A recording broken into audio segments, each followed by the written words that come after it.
누군가의 말만 믿고 고지를 누락한다면 피해는 고스란히 여러분의 몫이 됩니다. 그리고 자의적인 판단은 되도록 안 하시는 게 좋겠습니다. 에이, 뭐 이 정도야 고지 안 해도 문제 없겠지 라고 생각하시면 큰 오산입니다.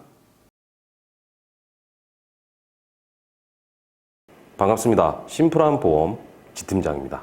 여러분 보험 가입하실 때 고지 의무는 정확히 지키고 계신가요? 최근에 고지 의무 관련으로 문의를 주시는 분들이 매우 많이 늘었습니다. 내가 아무리 생각해도 이건 고지 의무가 맞는데 담당 설계사나 지인이 이건 고지 안 해도 된다 라고 해서 누락되는 경우가 있는데요. 차후에 보험금 지급상 문제가 발생하게 되면 결국 피해를 보는 건 여러분입니다. 그래서 고지 의무는 매우 보수적으로 접근하는 것이 맞다고 보는데요.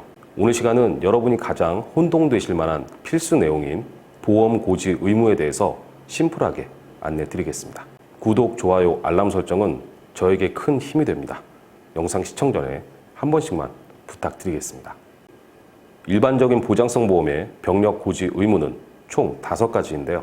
5년 이내 입원 수술이 있었다면 당연히 고지를 해야 하지만 그 외로 나머지 항목에 대해서 혼동되는 분들이 상당히 많을 겁니다. 제가 10년 넘게 설계사 일을 해오면서 수많은 병력 심사를 진행해 왔는데요. 가장 많이 여쭤보신 고지 의무 3가지에 대해서 지금부터 안내 드리겠습니다. 첫 번째, 최근 3개월 이내에 의사로부터 진찰 또는 검사를 통하여 다음과 같은 의료 행위를 받은 사실이 있습니까?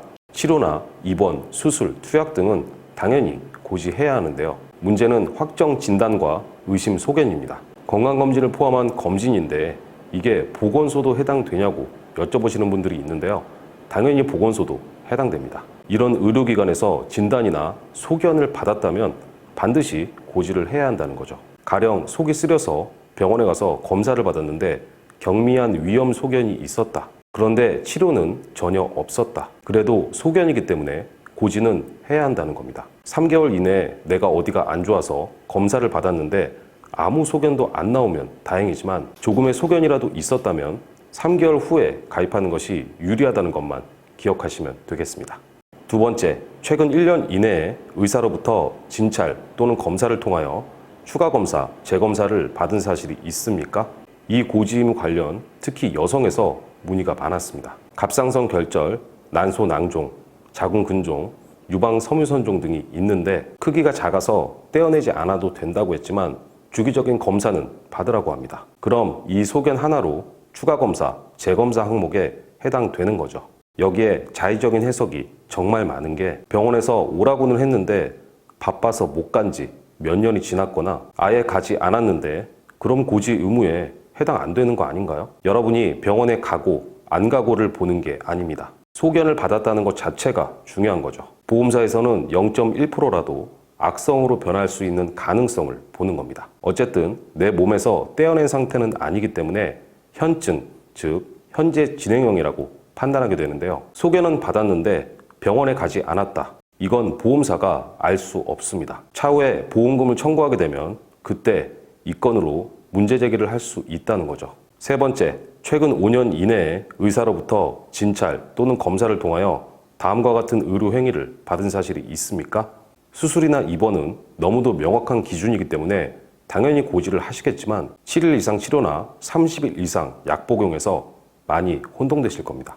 먼저 계속하여 7일 이상 치료는 계속해서 7일이 아니고 같은 부위에 같은 진단명으로 치료를 받은 건이 5년 이내 합산 7일 이상인지 물어보는 겁니다. 예를 들어 비염으로 2018년에 5일, 2020년에 4일 이렇게 되면 총 9일로 7일 이상 치료가 되는 겁니다. 궁극적으로 왜 이런 고지 의무를 만들어 놨을까 생각해 보시면 되는데요. 아시다시피 염증 질환은 쉽게 낫지 않고 재발 위험성도 많기 때문에 7일 이상 치료를 받을 확률이 높습니다. 방광염, 전립선염, 질염 등이 대표적인 사례인데요. 또한 계속하여 30일 이상 투약도 마찬가지인데요. 이것도 연속해서 30일 이상으로 오해하시는 분들이 있습니다. 예를 들어 4년 전에 위염으로 2주일치 약 처방, 3년 전에 일주일치 약 처방, 6개월 전에 2주일치 약 처방이면 총 34일이기 때문에 반드시 고지를 해야 한다는 거죠. 그리고 대부분 만성질환의 경우에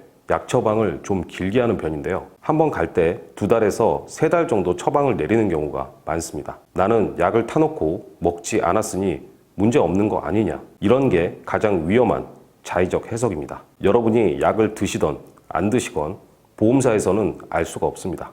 처방을 받은 이력 자체를 보는 거죠.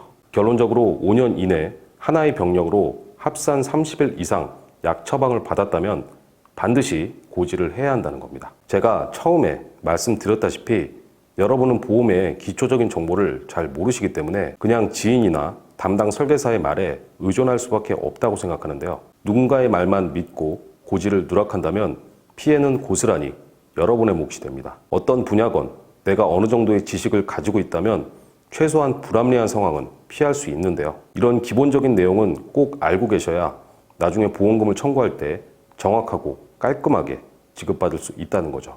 그리고 자의적인 판단은 되도록 안 하시는 게 좋겠습니다. 에이, 뭐 이 정도야 고지 안 해도 문제 없겠지 라고 생각하시면 큰 오산입니다. 나중에 보험금이 미지급되는 건 물론이고 심하면 강제 해지까지 당할 수 있는데요.